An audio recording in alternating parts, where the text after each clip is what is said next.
পারমাণবিক কর্মসূচিকে কেন্দ্র করে ইরান ও যুক্তরাষ্ট্রের মধ্যকার সম্পর্ক এখন চরম উত্তেজনার শিখরে। মার্কিন প্রেসিডেন্ট ডোনাল্ড ট্রাম্প তেহরানকে কঠোর হুঁশিয়ারি দিয়ে সামরিক হামলার প্রচ্ছন্ন হুমকি দিয়েছেন। এই উত্তপ্ত পরিস্থিতিতে বিগত কয়েক সপ্তাহ ধরে চলা মধ্যপ্রাচ্যের জলসীমায় যুক্তরাষ্ট্রের বিশাল নৌ উপস্থিতি বিশ্বজুড়ে আশঙ্কার সৃষ্টি করেছে।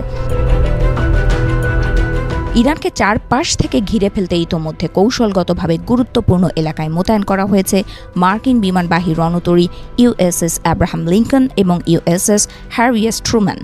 এই রণতরীগুলোতে বেশ কিছু অত্যাধুনিক যুদ্ধবিমান ও দূরপাল্লার মিসাইল প্রস্তুত রাখা হয়েছে।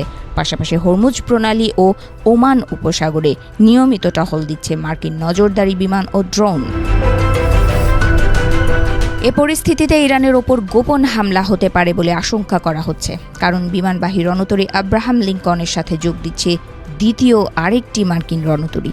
এর মধ্যেই সামনে এসেছে চাঞ্চল্যকর এক তথ্য। রুশ সংবাদ মাধ্যম নেভস্তির বরাতে পাওয়া ফ্লাইট ট্র্যাকিং তথ্য অনুযায়ী বাহরাইন এবং সংযুক্ত আরব আমিরাতের ঘাঁটি থেকে উড্ডয়ন করা দুটি মার্কিন সামরিক বিমান ইরানি আকাশসীমার খুব কাছাকাছি এলাকায় কার্যক্রম চালিয়েছে, আর এতেই সন্দেহ দানা বাঁধতে শুরু করেছে। জানা গেছে মার্কিন নৌবাহিনীর একটি PHA পসাইডন গোয়েন্দা বিমান বাহরাইন থেকে উড্ডয়ন করে কৌশলগতভাবে অত্যন্ত গুরুত্বপূর্ণ হরমুজ প্রণালীর ওপর দিয়ে চক্কর দেয়। গত কয়েকদিনের মধ্যে এটি ছিল এই বিমানের দ্বিতীয় মিশন। একই সময় সংযুক্ত আরব আমিরাতের আবুধাবি থেকে নর্থরপ গ্রুম্যান কোম্পানির তৈরি একটি MQ-4C ট্রাইটন নজরদারি ড্রোন ওমান উপসাগরে ইরানি সীমান্তের কাছাকাছি এলাকায় টহল দেয়।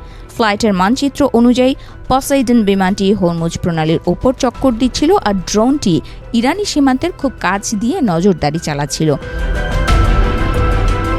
ওয়াশিংটন এবং তেহরানের মধ্যে তীব্র উত্তেজনার মধ্যেই এই ঘটনা ঘটল।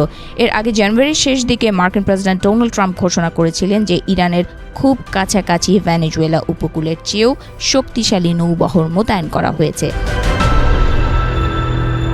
এদিকে সম্প্রতি ওমানের মাস্কাটে ইরান ও যুক্তরাষ্ট্রের মধ্যে পরোক্ষ আলোচনা হয়েছে, কিন্তু ইরান ও যুক্তরাষ্ট্রের মধ্যে চলমান আলোচনা ইসরায়েল ভণ্ডুল করার চেষ্টা করছে বলে অভিযোগ তুলেছে তেহরান। তাদের দাবি, আলোচনার পথ বন্ধ করে দিয়ে গোটা অঞ্চলকে অস্থিতিশীল করাই ইসরায়েলের মূল লক্ষ্য। কাতারের দোহা সফরে আল জাজিরা আরবিকে দেয়া এক সাক্ষাৎকারে এই অভিযোগ করেন ইরানের সর্বোচ্চ জাতীয় নিরাপত্তা পরিষদের সচিব আলী লারিজানি। তিনি বলেন, ইরানের সঙ্গে যুক্তরাষ্ট্রের আলোচনা এখন খুবই সংবেদনশীল পর্যায়ে রয়েছে। ঠিক এই সময়েই ইসরায়েল নানা অজুহাত তৈরি করে আলোচনাকে ব্যাহত করার চেষ্টা করছে।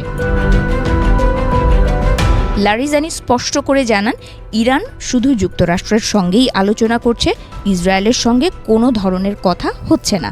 কিন্তু তারপরও ইসরায়েল জোর করে এই প্রক্রিয়ায় ঢুকে পড়ছে এবং আলোচনা নষ্ট করার চেষ্টা চালাচ্ছে। ইরানের অন্যান্য কর্মকর্তারা বলছেন, যদি ইসরায়েল এভাবে পরিস্থিতি ঘোলাটে করে তাহলে শুধু ইরান নয়, পুরো মধ্যপ্রাচ্যেই নতুন করে অস্থিরতার দিকে চলে যাবে বলে সতর্ক করেছেন তারা।